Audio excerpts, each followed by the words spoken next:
Good morning and happy Easter, everybody. I hope you're all well. What a show we got lined up today, Easter Sunday. I want extra donations for the food bank show if I keep the hat on all the way through.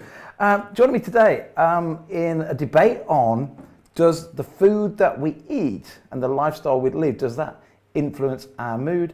And joining me today, I've got Ivor Cummins, who's an absolute genius in this area. I met him at the Real Food Rocks show, or not so much a show, but a get-together last year up in the Lake District, can't get my words out. John Earls, a wellness expert, will be joining us about 10:30. Oh, the hat's off already. And then at about 11:50, we'll be going to a food bank and speak to Sue Sibani King from the Slough Food Bank. She's the manager there. So lots happening today. If you are new to us, hi, my name's Steve Bennett. I'm your host of the Food Bank Show. And we've got three purposes, really. First one is to bring on loads of experts, loads of guests, from doctors to nutritionalists to top award-winning chefs, to give us advice about how to live healthier, how to live happier. And of course, that's today's topic. We're also trying to raise awareness and money for the food banks across the UK. They're in real need at the moment for both our financial support and at the same time, more and more donations into those collection boxes in all the supermarkets. So anything you can give, that would be great. Go to Just Giving, type in the Food Bank Show, and if you could make just the smallest donation, that would be fantastic. And my family and I have said we will match for match, pound for pound donations all the way up to £100,000. Driving the show today is just Jack on his own. I don't know where the rest of my kids are this morning. They're all about doing Eastery type things, I guess. But Jack's driving the show on his own. I think he's going to be okay. Don't worry about it. And the third reason we're doing all these shows is we truly believe as we rebuild, as we come out the other side of COVID, that there must be some silver linings. And we think things like we're going to take more care of the planet. We think we're going to slow down global warming because we're going to change the way we interact. We're going to change the way we work as a society. Maybe more of us will work from home. Maybe we'll travel less. And I think we're going to build some stronger communities. But the most important thing of all is that I think in this lockdown period with McDonald's, Greggs, Burger King, KFC all shut down at the moment, closed down, albeit temporarily. We are having to change our eating habits anyway. So let's use this time with the Food Bank Show and its brilliant guests to maybe look at cooking different things at home. And to that extent, we're running a competition that says, keep leaving us your inspiration over at Primal Living on Facebook. Show us what you cooked yesterday for the first time. And at the end of lockdown, we will pick a winner. And with that winner, we will send you some prizes. And today is the last day of guessing how much sugar is in something that we eat, drink, or consume, because we've covered really all the really, really bad guys. We've covered the breads, the rice, the pasta, the potatoes, all those things where sugar is converted inside the body. And we left the can of Coke to last. And we said to you yesterday, try and guess. When you drink one can, 330ml can of Coca-Cola, try and guess how much that turns to in sugar inside the bloodstream. Should we reveal now, Jack, or later? We're going to reveal straight away. When you drink a small can of Coke, you're putting effectively 8 3/4 spoons full of sugar or cubes of sugar into your bloodstream, and really, really, really quickly. And that is one of the reasons why, if you are pre-diabetic, if you are overweight, if you are diabetic, or if you have any metabolic syndromes at all, and we class metabolic syndrome as high blood pressure, diabetes, Alzheimer's, cancer, CVD, any of those really should be avoiding the fizzy pops. And another competition we do, and we'll just quickly do one before we go over to the brilliant Ivor. Every day we're giving you then the positives of different foods, called our food facts. And today I thought I would talk to you about peppers, because peppers, well, we heard a lot the other day from Patrick Holford about how good vitamin C is to help defend and make us stronger against COVID. And in fact, he's going to be back on the show on Tuesday with an update from the hospitals in Wuhan and some great research around vitamin C. So I thought, well, what better fact to give you today that a bell pepper has 5 times, it has around 340 or 360, there it is, 341 milligrams of vitamin C in a yellow bell pepper, which is actually 5 times more, sorry, a red bell, is it yellow or red? I can remember, it's yellow, 5 times more than an orange. So there are lots of ways to get vitamin C into the diet other than just eating oranges. And of course, oranges are great, but don't have too many because they are full of fructose, a type of sugar that for the body too much to deal with is not good for the liver. Right, I think we have the brilliant Ivor on the phone. Good morning, Ivor. Good morning, Steve. Can you hear me? Yeah, loud and clear. How are you? Not too bad. I had to change over some equipment this morning for this new app you're using, but looks like it's working. Yeah, we've got you loud and clear. It looks like we've got almost the same headphones, almost the same t-shirts, almost like we planned to be brothers in arms today. Happy Easter, by the way, my friend. Oh, happy Easter, Steve. Thank you. Yeah. Now, we've only met once before, which was up at that brilliant event, Real Food Rocks, up in the Lake District, and we had a little chat there. But so I've got a good understanding of your background. I've got your book, Confession. It's not behind me because it's in kitchen in my holiday home that I can't go to at the moment. So anyway, Wow. bless. Tell me all about, tell everybody about you, the Fat Emperor, what it's all about. Feel free to plug your book all the way through because it's a brilliant book. All right. Thanks, Steve. Yeah, well, the book is Eat Rich, Live Long, which I wrote with Dr. Jeffrey Gerber, who's a family doctor in Denver, Colorado. And he's been kind of low carb for more than a decade. He lost around 40 pounds or maybe 18 kilos originally when he discovered low carb, and he's been using low carb with his patients. But I met Jeff because around 8 years ago, I began to do YouTube videos to share my research on metabolic health and diet, nutrition, all that stuff. And the reason I did that originally in 2012 was I got some standard blood tests. A few of the readings were off the scale, and I mean really off the scale. Liver enzyme and serum ferritin, it's an iron loading. It indicates metabolic syndrome, I discovered later, or insulin resistance syndrome, and I had high cholesterol.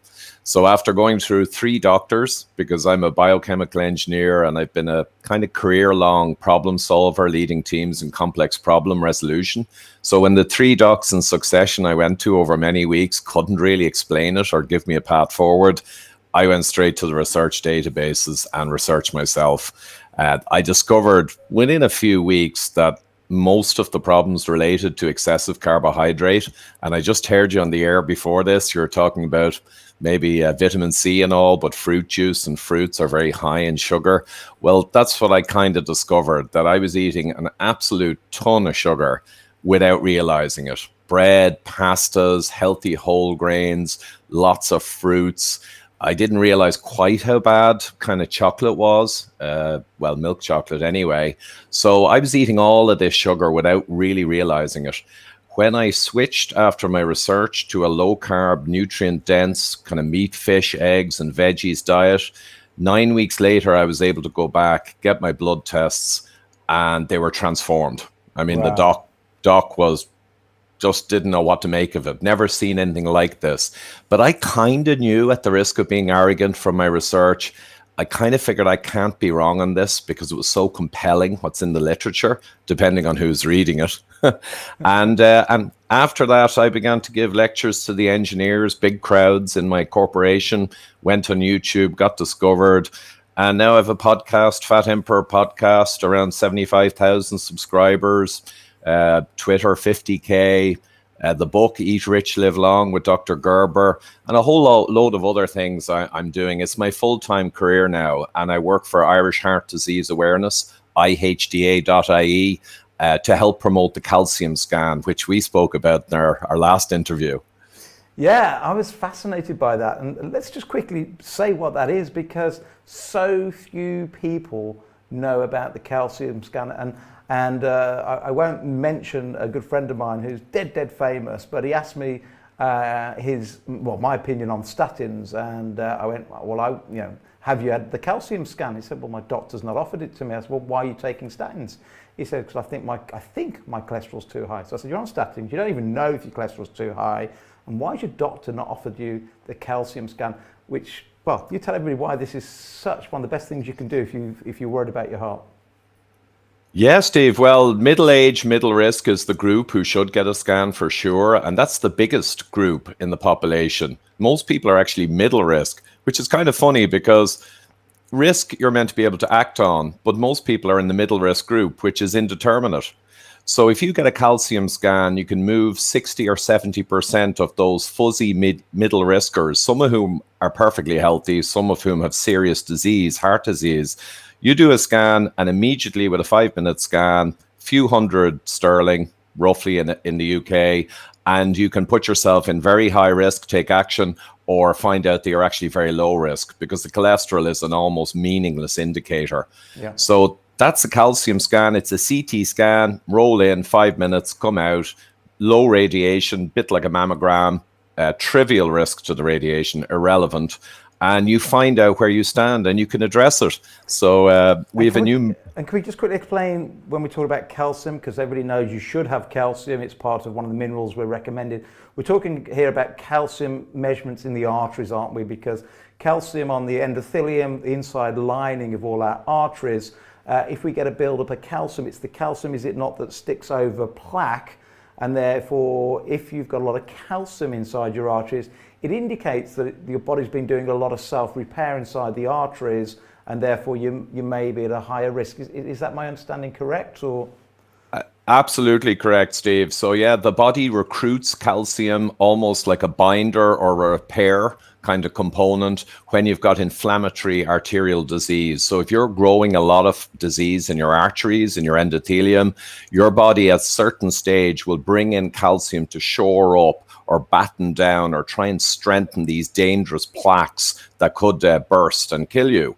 So it's a defense mechanism. But yeah, on the CT scan, it shows up as bright white. And for instance, Dr. Gerber at 56 has a 0 score. He has no calcium in his arteries, so he's in excellent shape. And then we have a guy as young as 30 who had a score of 600, which is really high. So he had the arteries of an 80-something-year-old. And rough and tough, if you get a 0 score, you have a risk of heart attack or death in the next 10 years of 1 and a bit percent. If you get a very high score, like my sponsor, David Bobbitt, you have a risk more like 20, 40, 50%, depending on the score and the person. So it decides immediately your risk and what you need to do. The blood markers, that's guesswork. Yeah. And I take it, I mean, you know, we had Malcolm Kendrick on, who wrote The Great Cholesterol Con. We've got so many doctors, Dr. Asim Malhotra, cardiologist. We've got Malcolm all saying it's not about cholesterol at all. But of course, I guess the big pharmaceutical companies want us to believe it's about cholesterol. And therefore they sell their statins, which are supposed to lower cholesterol. But if it's not about cholesterol, then the big pharmaceutical companies probably don't want us to know about this, because there will be people that are on statins that just don't need to be on them if they went and had this real simple test. So do you think it's maybe big pharma that's, you know, stopping the awareness of this? Or because it's been around a while, hasn't it?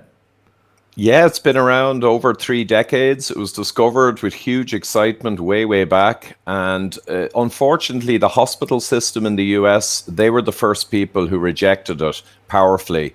And one reason is the Mayo Clinic, for example, a team looked at the calcium scan, discovered to their excitement that around half the people they had going into the cath lab getting invasive procedures to check their heart, like angiograms, around half of them had 0 scores. Oh. And they realized, wow, half the people don't need to go in for an operation with risk. And it's amazing.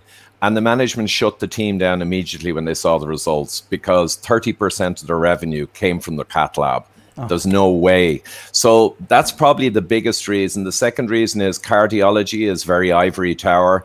And all across America, people were walking in and finding out their disease rates vastly better than all the blood tests the cardios have been using.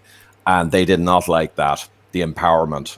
And there's a few more reasons. Pharmaceutical, 5 companies, the inventors I interviewed went to them and said, hey guys, you guys, if you use our scan, you can find out the people who need your drugs. But each company investigated and found out more people will be taken off drugs they don't need than will be put on who do need. So they all rejected it. So everyone rejected it. Doesn't it make you furious, as in the name of my book, that it always comes back to money. It always comes back to money. It's always about wealth and not public health.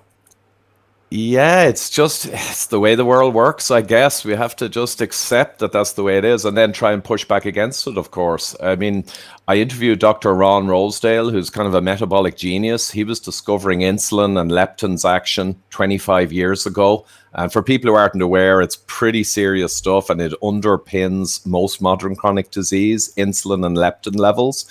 And he was just making the same point again and again that no one's going to fund studies on interventions to lower insulin and leptin because they're all dietary and nutritional. Yeah. So no one's going to fund a study. No one cares, to be quite honest.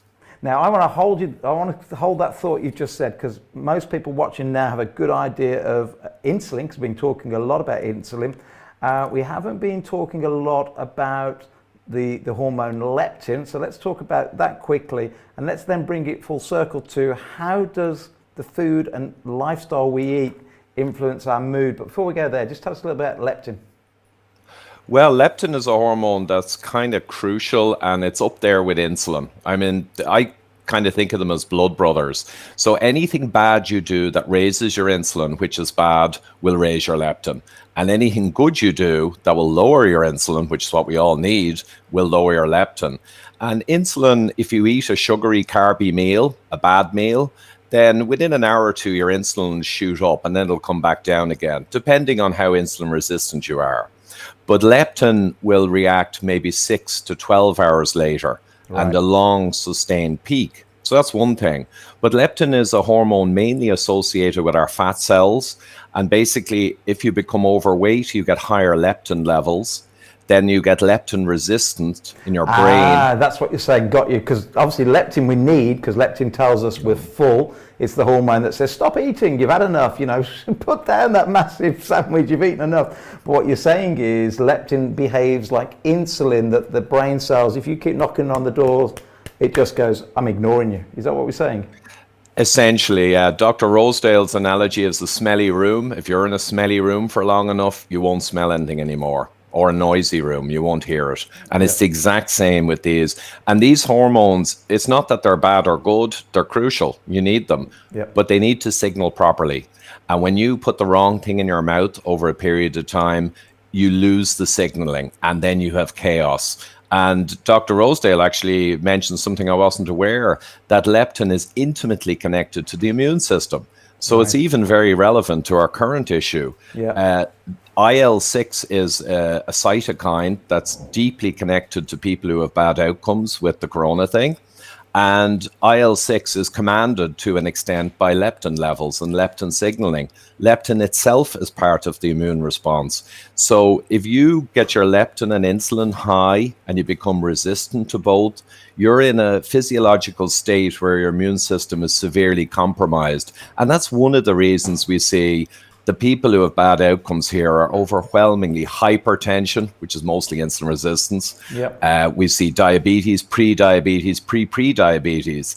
We see heart disease, most of which is connected to insulin resistance, not cholesterol. So even for this issue, it's super relevant. Well, it's super relevant. Tim Noakes, Professor Tim Noakes, put a tweet out this morning. He said the main difference between this and the influenza, the flu, is this seems to be attacking those with metabolic syndrome, in particularly diabetes and high blood pressure. So because of that, at the moment, I'm pleading everybody, look at the food you're eating, because even if you've got high blood pressure, even if you're already diabetic, you can start putting those into remission from day one. You're on that journey into remission the second you start changing what you eat.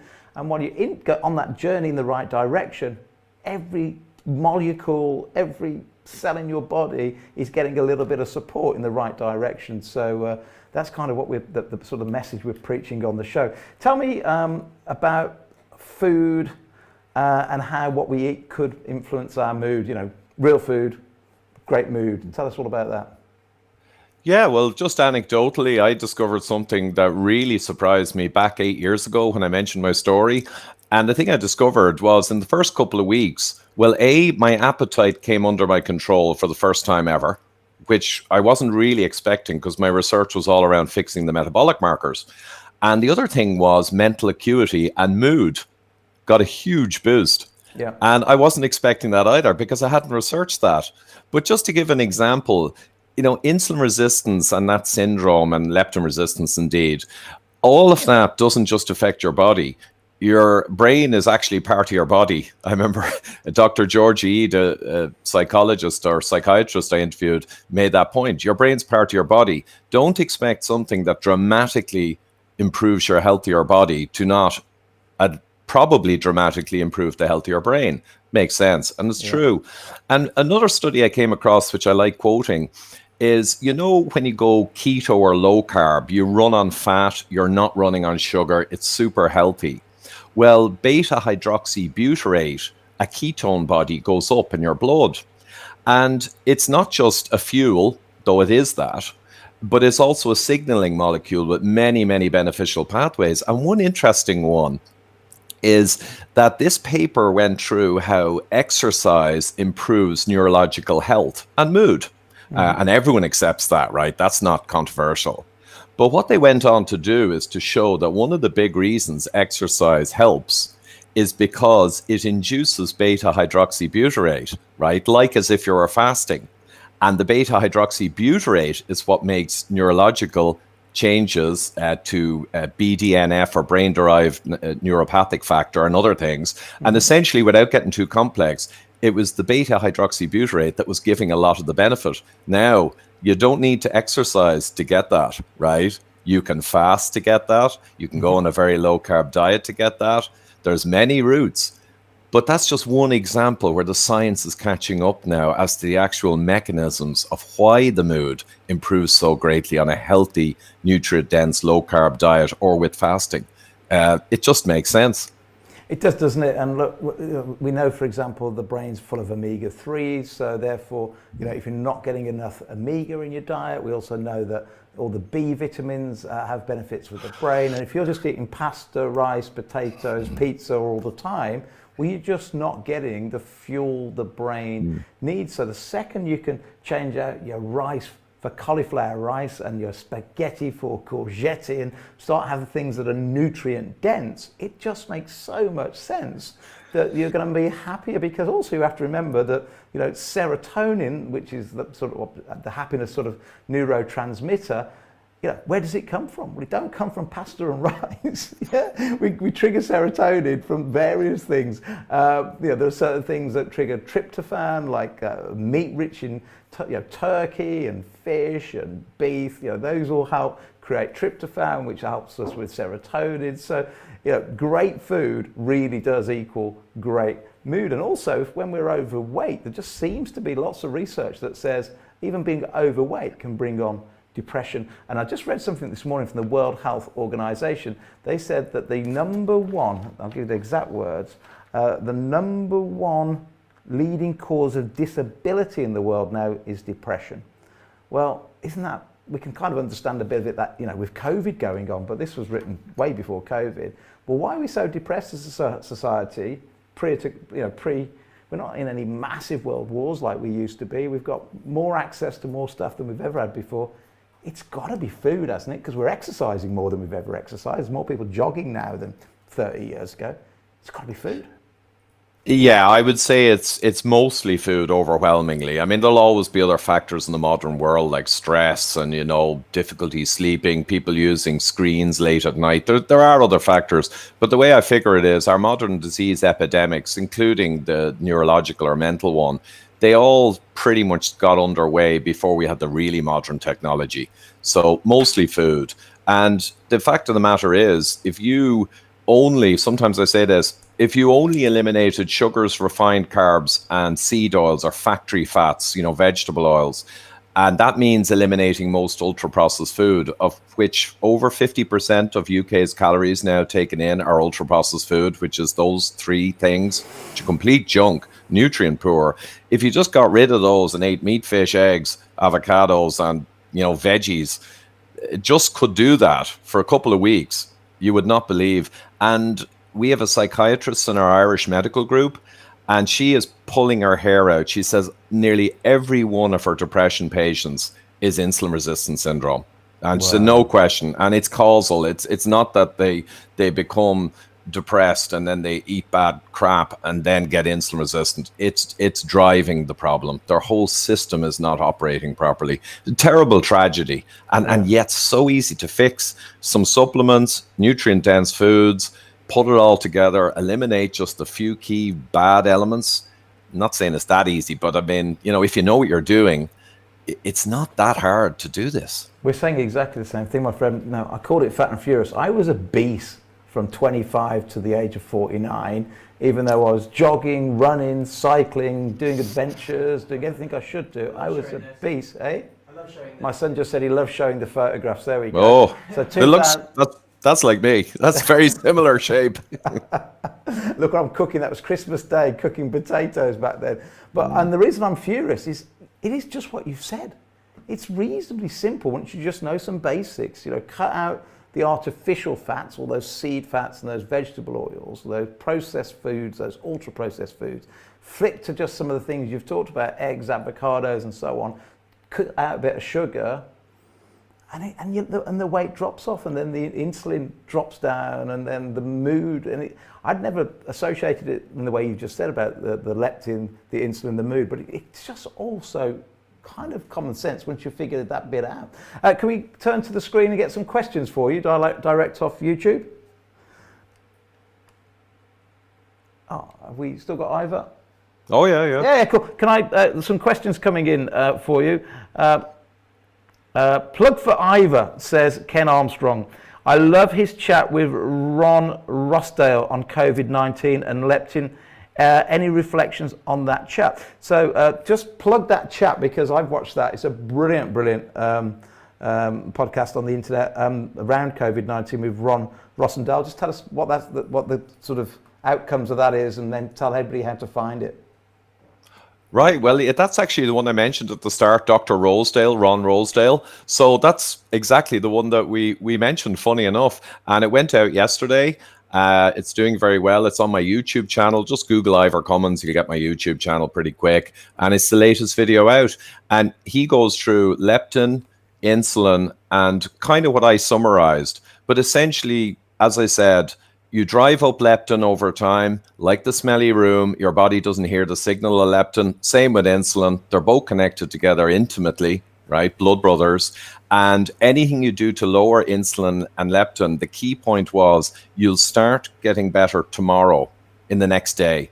So sure, it'll take a week for a significant shift in your blood markers to be measured and a few weeks to lose the weight and feel fantastic. But right now, within 12 hours, you take a high carb, crappy meal, your leptin will double within 12 hours, right? Insulin, you get huge spikes, especially those people who are insulin resistant, which is the majority of adults now, to be honest. So if you suddenly start eating meat, fish, eggs, veggies, and cut out all the other stuff, your body won't know what hit it. Within a day, your blood markers will be moving south in a good way. That's the simplest way of putting it. No, that's great, Ivor. Question here, Jack. My microphone's a lot quieter than Ivor's, if you can have a look at that. There's also, and this is just something I wrote, and there's no evidence behind this, but it's kind of logical, that if you eat too many carbs, the brain has to fog that out anyway. And the reason I think it has to fog it out comes back to this thing called fruit. And I think that, if you think logically, not today where fruit can be bought any day of the year, you can get a supposedly fresh strawberry. But if you look at before moving food around the world, when did fruit come? Well, fruit came on the trees and on the plants just before the autumn. So it's nature's way of saying, here's something to get you through the winter, but we don't have fridges. So we had to gorge. Well, if leptin worked as well for sugary carbs as it did with proteins and fats, then the brain would have told us to stop eating so much carbohydrates. So therefore, to get us to gorge 10 apples, 15 oranges, whatever, so we could get through the winter, store loads of body fat, I just don't think the brain signals and receives leptin in the same way. But of course, then if you are constantly, day in, day out, giving it carbohydrates, it gets even more foggy. Like you say, the smell in the room, you just ignore it even more. So I think there's like a double-edged sword there. And yeah, I think both are right. Marvelous says, with regards to sugar, please, if the sugar is replaced with honey, natural honey from the bees, what is the influence on the body? So changing out sugar for local honey, what do you think for that one? Okay, I know a lot of people feel strongly about this one, and I don't want to upset anyone. Essentially, overwhelmingly, honey is pretty much just sugar. You could argue that there's nutrients in there, certainly, and there's vitamins and minerals, so it's got more value than sugar, absolutely. But I myself would probably try and get vitamins and minerals another route rather than eating the sugar. So I tend to not go for that one. If people eat a little honey, like a teaspoon of honey, and they like it, well, then that's only 1 teaspoon of sugar out of your daily allowance. So that's not too bad. But I really assume that honey, it is mostly sugar. So, It's a really good point, isn't it? Eat a 12-inch Subway, and you're consuming 15 teaspoons of sugar just in the bread. So, okay, if you give up the Subway and you just have 1 or 2 teaspoons and that's your thing that you enjoy, then just do it if that's the thing you enjoy. And like you've just said, at least it comes with some vitamins and minerals. But if you're doing that and you're eating loads of fruit and you're eating lots of bread and pasta, it's just drop it. It's a little bit more bad on top of bad. Joanne Reese, the doctor on London Real is echoing this information. I've not read that one. I'll go back to that in a second. Sharmil, in a country like India, where fresh berries are not so much available, what could be another fruit helping in making happy moods? That's a really good question. I know Sharmil, she's our managing director out there in India. And I kept saying last time I was there about 3 months ago, just get more berries. They go, there are no berries. And it's all mangoes, which are full of sugar and so on. What fruits can we recommend? Well, I'd say, Sharmil, not a fruit, but I'd be getting loads more coconut into the diet probably. Yeah, I guess. I'm not sure exactly what's available over there. Dr. Rosedale, actually, he's called the egg man, or his diet is called the egg diet, because there are a lot of vegetarians in India who don't really want to eat meat. So his solution was, eggs, which is acceptable to a lot of them. So that's a way of getting good nutrition in. In terms of fruit, yeah, I'd be stretched on that one as to Indian availability of fruit. Over here, you do the blueberries, strawberries, raspberries, the berry fruits, like you say. I suppose a bit more moderation in India, keeping account of, by Googling it, how many spoons of sugar you're dealing with. So trying to get a certain amount without going overboard. It's a tricky question, to be honest. It really is. And Sharmil says, please also advise which helps, what can you have for the sweet cravings. The key thing is once you change your taste buds, Sharmil, and for everybody listening really, once you can change your taste buds, you don't no longer chase sweet things. And sometimes you just got to go cold turkey on it because you've got to change your taste buds. It can take a week, it can take 2 weeks, it can take up to a month for some people. But once you change your taste buds, you don't want sweet things. And if you've got to keep that sweet craving going, I know what you can get in India, even easier than in the UK, is fresh stevia. You can actually we get it already ground into like a sugar, but fresh stevia might be the answer. Ivor, it's been absolutely amazing having you on. We need to do a podcast soon, mate. So I'll be in touch after the show. Enjoy the rest of Sunday. I know you've got young children. Enjoy Easter Sunday. Great, and yourself too, Steve. Thanks so much. But just one quick thing I didn't mention. We have a new movie out, extratimemovie.com. You can stream it for $3.99. So extratimemovie.com, and it's all around the calcium scan, Irish sports stars, and we follow guys who actually stop and reverse their heart disease in the manner we've been talking about. And to get that, you literally type in www.extramovie.com. Extratimemovie.com, all one word, and you're straight in. Great, that's brilliant. That's how long is it? Half an hour? It's an hour and a few minutes. We kept it a tight production. It's a one man's journey mainly, with a massive calcium score to intervene, fix the sugar problem and other things and nutrients, and then stop his heart disease, maybe even reverse it. Well, that's Sunday afternoon sorted for me and my children after a great lunch. Ivor, you're an absolute superstar, man. Love you loads. We'll see you very, very soon. Thanks a lot, Steve. Bye now. Cheers. That's the brilliant Ivor Cummins. His book is a great, great read for anybody. And why not go and watch that movie this afternoon? Sounds really, really interesting. So we're going in a moment to hear from John Earls, who is a wellness expert. Before we do, let me just do a few things around the title here. How does food and lifestyle influence our mood? Quite simply, we have to remember that our gut is connected to our brain, and everything that happens in our body is based on the food that we eat. We are what we eat, or if we're eating animals, we are what we eat. So were they eating the diet they were after? In other words, we want lots of omega-3, so we want fish full of omega-3. The brain is full of omega-3. When was the last time you had omega-3? B vitamins, there are 8 B vitamins, and nearly all of them have a thing to do with the brain. And in fact, think about this, with the B vitamins, you have to get them every single day because the body can't store them. There's loads of research about how B vitamins in particular help with our mood. And in fact, one of them I even call, in fact, vitamin B6, I call it the PMS vitamin because it happens to help at a very certain time of the month for certain people. So get nutrient-dense food, eat real foods, and you will have a great mood. And remember this one, don't eat sugary desserts, because when you spell desserts backwards, well, just figure that one out. Spell desserts backwards. We're going to hear from John Earls now. Good morning, John. How are you doing? Good morning. How are you? Yeah, great. So tell us all about yourself. And first, before that, happy Easter. But tell everybody about you. And first time on the show, so welcome. Yeah, thanks a lot. Yeah, it's nice to see you guys. Yeah, I'm a yoga teacher and mindfulness teacher. I've been studying a PhD in mindfulness therapy, looking to reduce stress and burnout in the workplace. So we've developed a national program to help office staff who are suffering from stress or burnout. And we use mindfulness techniques and yoga techniques to help relieve the physical and mental symptoms of stress, which can manifest in lots of different ways, like anxiety, depression. We've seen large spikes at the moment in this, obviously with COVID-19, people being at home. There's been a lot of issues with people feeling isolated, heightened anxiety. And those companies that we've been working with have rolled out the program.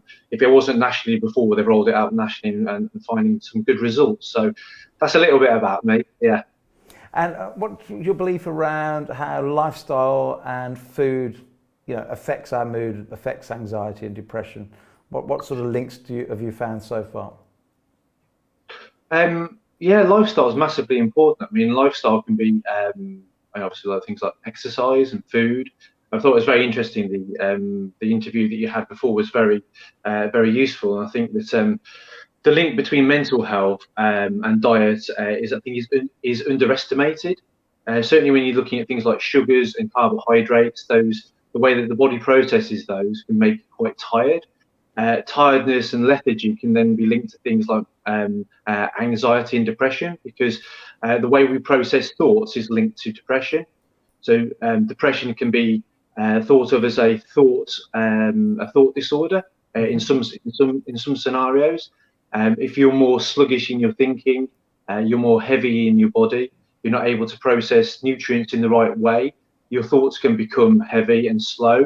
It can help heighten anxiety and depression. So certainly food is definitely related to mental health, but also things like movement. Movement's very important, particularly if we're at home. I mean, I don't know what you guys are doing, but certainly the people that I work with, although they're at home, they've been asked to work from the home office, and they're sitting for 7 or 8 hours a day. But now they've got the kids at home, running around, and they've also got other stresses and strains, like maybe they haven't got a full salary.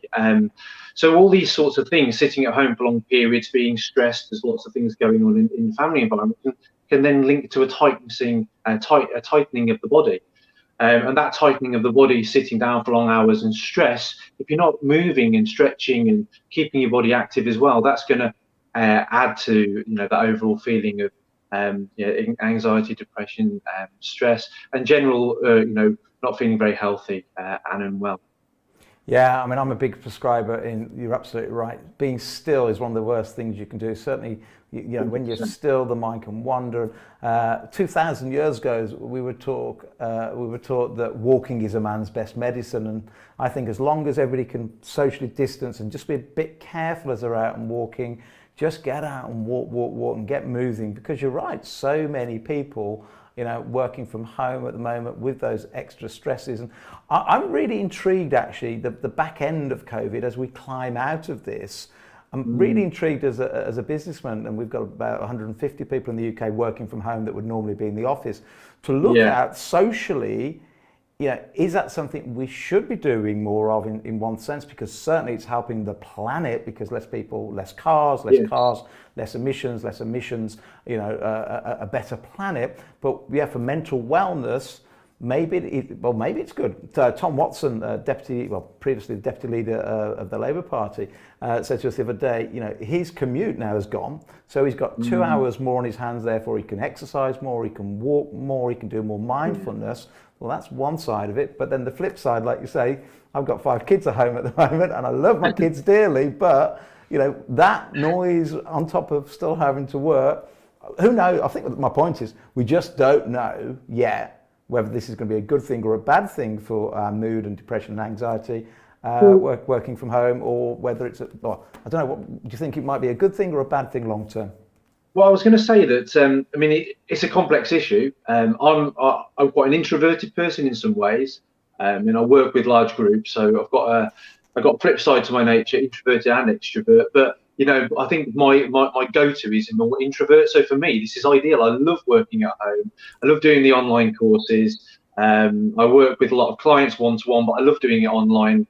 With them, I'm very comfortable in this environment. So for me, I would say my anxiety levels are very low. I'm very happy. Yes, I got my little boy, but this is my space. I just feel wonderful.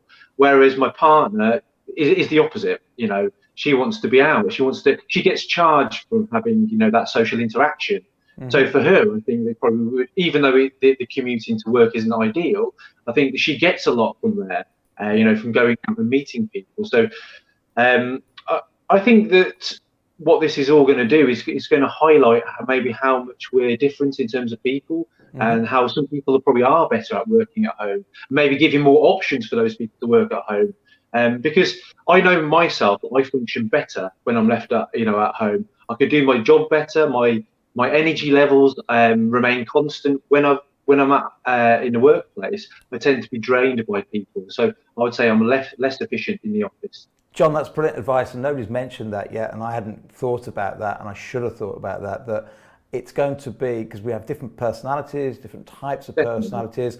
One of the first measurements as a business leader I've got to do is get across to my managers that say, before you go and put everybody working from home, you've got to do it on a case by case on that individual and that personality type, because you're absolutely right. If somebody really enjoys social interaction at work, you isolating them could be the worst thing for their health you could do, but others that maybe are a bit more introvert maybe will get better health from working from home, but be more super efficient because it just fits with their personality. That's just brilliant advice, John. Brilliant advice. Well, thank you very much.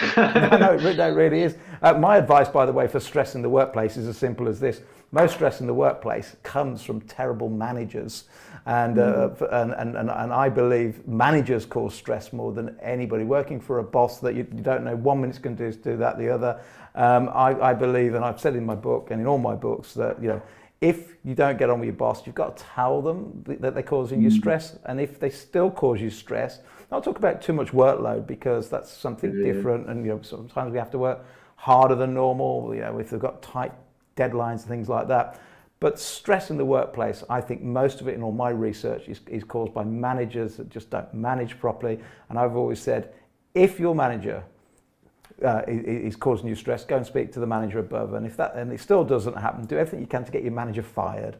And that, I employ about 200 managers around the world. I keep that pressure on them and say, your number one job isn't about making money. Your number one job is to make your team happy, because if people are happy, then, because they can go and get a job anywhere else, that's one thing. But if we are the happiest place to work, then you've done a socially good thing. And one thing that makes people unhappy is just bad bosses. So try and get your boss fired, I think,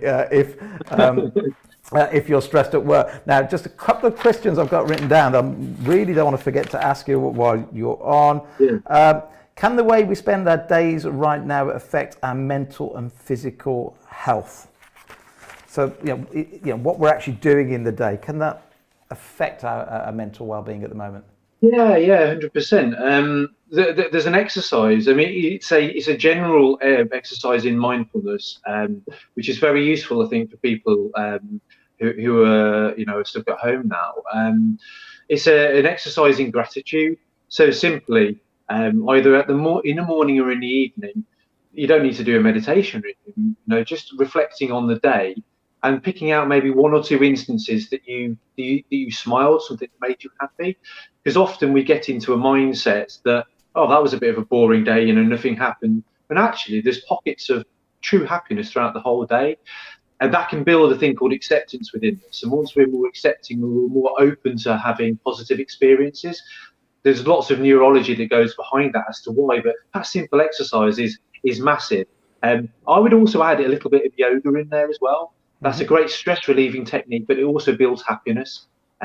Sitting and breathing deeply, connecting with the body, doing a little bit of smiling. Yeah, wonderful. That's what I would suggest. No, great advice. I've always said to my children, in fact, I put it in the book, that comparison is the theft of happiness, and gratitude for, even closing your eyes, and the simplest things to be happy about, whether the buds are coming out on the flowers in the garden, or the birds are now starting to whistle in the morning, or in our home, the fact that we've got all 5 children together, which rarely happens, we're saying, okay, we're not doing the things we'd normally be doing, but look, hey, we're together, which is just beautiful. So find something to be happy about. Turn off Instagram, Facebook, or anything where you're only seeing that snapshot of somebody that's putting their happy bit forward. Comparison is the theft of happiness.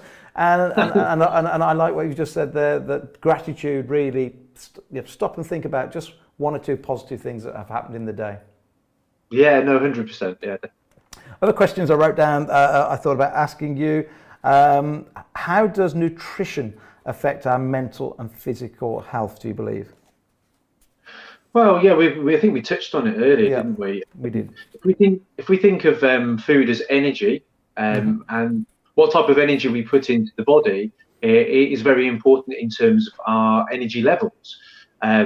If you've got better energy going into the body, like a cleaner resource, so your body is able to convert that into energy more easily, then that's going to help us feel more alive, more awake, more alert. If we're we've got one of those horrible bosses, and they're expecting us to work really well. If we've got some good fuel in our body, then it's going to help us be more alert and do our jobs properly and keep our bosses off our backs.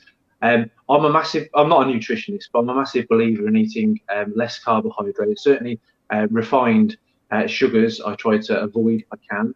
I do like honey. I don't eat tons of it, but I do like it. And I try to stick to green vegetables. I don't really eat that much meat. I would say I'm more borderline vegetarian.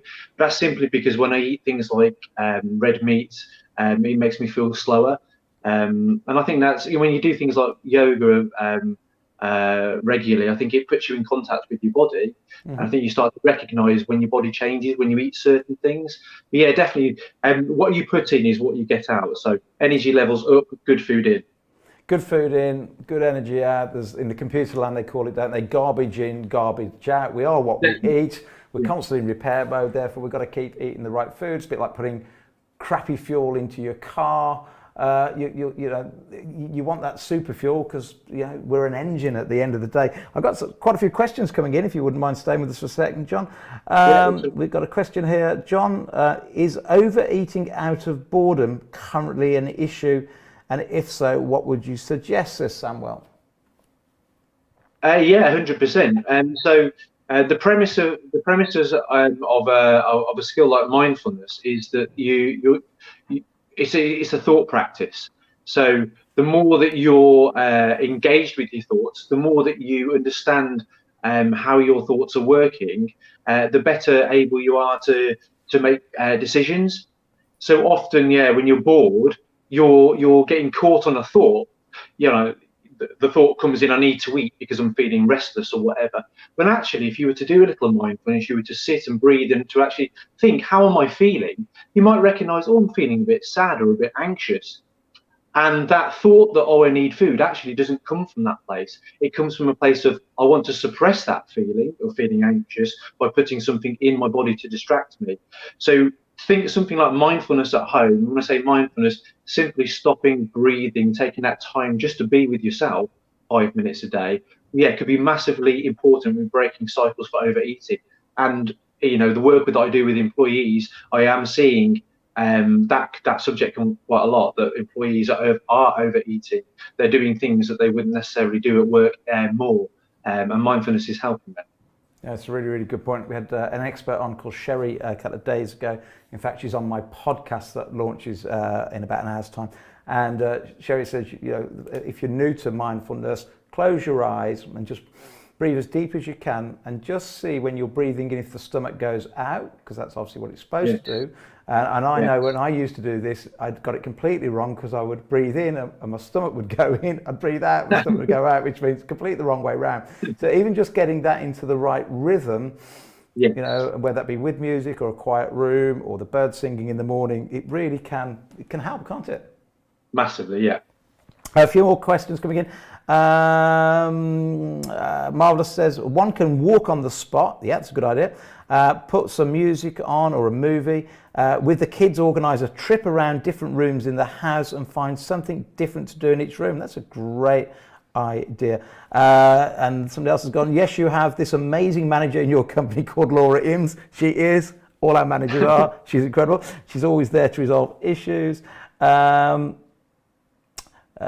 Yeah, so some great questions coming in there. Thank you very much indeed. John, it's been an absolute pleasure having you on the show. Can we get you back maybe the week after or something like that? Definitely, yeah. I'm happy to come back. Lovely to meet you guys, definitely. Lovely. Thank you very, very much indeed. And if anybody wants to, have you got any sort of Twitter handles or anything that if anybody wants to get in touch with you? Yeah, if LinkedIn is where you can find me. If anybody's interested in finding me, LinkedIn would be a good place. Brilliant. So just type in John Earls, wellness expert, and they'll find you. That's correct, yeah. Awesome. Thank you very much for taking your time out on this Easter Sunday. That was the brilliant John Earls. Jack, are we ready to go to Slough? We are indeed.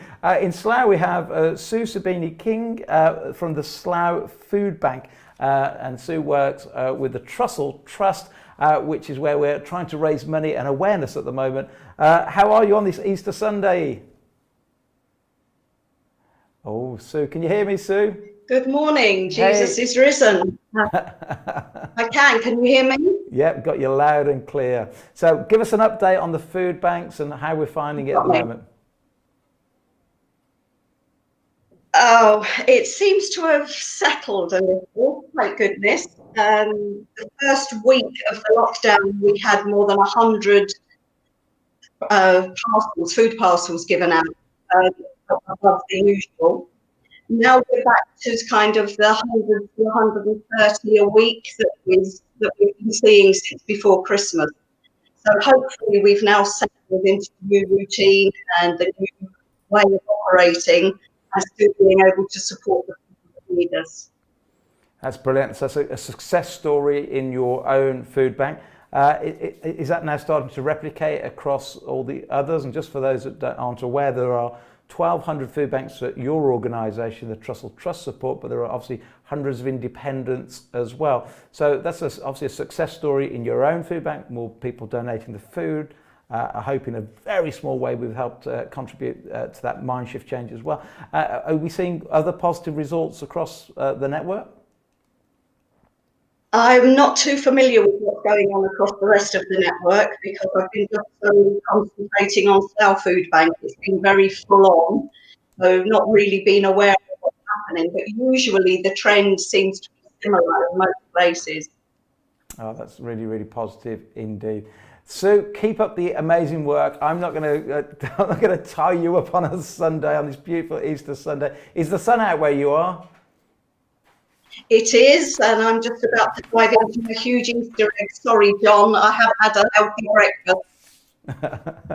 Oh, I do need to keep you 2 more minutes because there's a couple of questions that customers, people have been asking about. Had one lady say, what about pet foods? Are dropping off pet foods for people that are in need at the moment? Is that a request or not? It certainly is, yes. We do like to give out pet food because we want to keep the family together, including the pet. We don't want the pet to be offloaded to another charity. We also don't want the loving pet owner to be giving their food to the pet. So yes, we can offer cat and dog food. I'm afraid we don't keep anything for hamsters or crocodiles or any other weird pets, but yes. But mainly pets, maybe cats and dogs. We do need your cats and dog food. And I'm guessing the same answer for baby food. We do in Slough have a baby bank nearby there, and they seem to pick up most of that. We don't get an awful lot of baby food and we don't get a lot of requests for it. So when we do get it in, we tend to give it to the baby bank. And if anybody asks us for it, we refer them to the baby bank. Oh, that's fantastic to know. And well, we've got a list we'll bring up, but can you just talk us through the kind of foods that you're asking people to leave at the moment? Definitely all non-perishables. Can I just reiterate what I said last week? Please check what your local food bank actually needs. Please only give the items that are on the list. The Trussell Trust model works on a specific food parcel, which is nutritionally balanced for 3 days, 3 meals a day for each member of the household for 3 days. We can only give those items because especially at the moment we're pre-packed food parts, and therefore we are pre-packing all of those items from the list to make that nutritionally balanced food parcel. If you give us something like, for example, Marmite, it's a love it or hate it, we might put that into a food parcel for somebody who hates it and it gets wasted. If you give us a kilo of flour, which is something we very often get, somebody is going to carry home that extra kilo of weight only to be extremely disappointed because they've got nothing else in their cupboard that they can possibly use to bake with. So please only give us the things on the list that make up those pre-packed food parcels so that we can make sure people get 3 nutritious meals a day for 3 days. That's really good advice. We had a really wonderful gentleman on the other day via email, Philip Newborough, who offered us 3 ton of tofu, and we couldn't get directed to your charity. We sent it somewhere else, and it's very that specific, isn't it? That get things that are on the list, because then you parcel these up, don't you, within your organisation, and you send out a 3-day supply at a time to families most in need. So there's the request. Just have a look at the list and then go to your local supermarket, find those pieces, and as you feed your family, just put some things into the collection box. I know across your network, very low at the moment on UHT milk, and most of the supermarkets are low on UHT milk. So the request here, is it not, Sue, that just go through your cupboards at home, because lots of people have UHT for a rainy day and they never get around to using it. Check it's still in date. If it's in date, take that to your local food bank. Yes, very important. Make sure everything is in date. And of course, there are lots of people that normally would donate through their church, their school, or other buildings which are now closed. Please do take your donations along to the local supermarkets. The permanent collection points there are still very much open and we are collecting from them. That's absolutely fantastic. And Sue, just for those that are new to food banks, I've admitted that 2 months ago I had no idea that we'd got so much hunger in the UK, and I'm kind of embarrassed to say that until recently I didn't realise we'd got such a big problem in the UK, and obviously that's why we're now helping. Tell us again the sort of people that are in need most at the moment. Who's coming through the doors at the moment and requesting the food. We have been seeing more families in the last 6 to 7 months. It seems to be growing. In fact, in the last year, growing more and more children. It was always around a third of the people we supported were children. That seems to have crept over that third mark now. It's larger families. It's people that have just been struggling on low incomes, benefits that really are just enough to survive on. And so if you have anything else crops up, then you're not going to be able to survive that week. It's people in crisis. And we have a saying at Slough Food Bank, everybody has a story. And it's so easy to judge when somebody comes in, oh, you know, they should sell their mobile phone instead of coming to get food. They could buy food with that. You need your mobile phone to do your benefits online, etc., etc. So easy to judge, but if we only know the story behind what has driven that person into that situation, we would realize any one of us, without a little bit of luck or a good support network, any one of us could be in that situation there, but for the grace of God, go any one of us. Yeah, absolutely. So you've been brilliant. I'm sorry that I said to you it'd be 2 minutes. I kept you there for 10 minutes then. enjoy the rest of the Sunday. And, you know, every Thursday we're out there clapping for the NHS. I think we should be clapping for the NHS and all your brilliant team that work in the food banks. You're doing a marvellous job. Most of them are volunteers. So God bless you, and we'll speak to you again soon. Thank you. Happy Easter. And to you, Sue. That was the wonderful Sue Sabani King from the Slough Food Bank. Anything you can do to help right now would be brilliant. So coming up in the week, we've got some more incredible guests. We're going to be looking in detail around good nutrition and how that's going to help us be stronger as we come through all of this. On Tuesday, we've got the brilliant Patrick Holford back on again with an update from China around vitamin C that I think is going to blow your mind. Stay safe. Have a great Easter Sunday. Jack has driven the show all on his own there today. Of course, Nick and Poppy in the background have done a great job in putting it together, but all on his own because his siblings are probably hopefully not out on a chocolate Easter hunt. Let's hope my wife has put some real eggs in the garden. Signing off for now. We'll see you again, same time tomorrow. Please, though, in the interim, hit the share button below. Really, you need you to hit the share button. Notify, hit that little bell, that notification. Set yourself up, what do you call that on YouTube? Become subscribe. So subscribe, share, tell everybody. Together, we're going to be healthier the other side of COVID-19.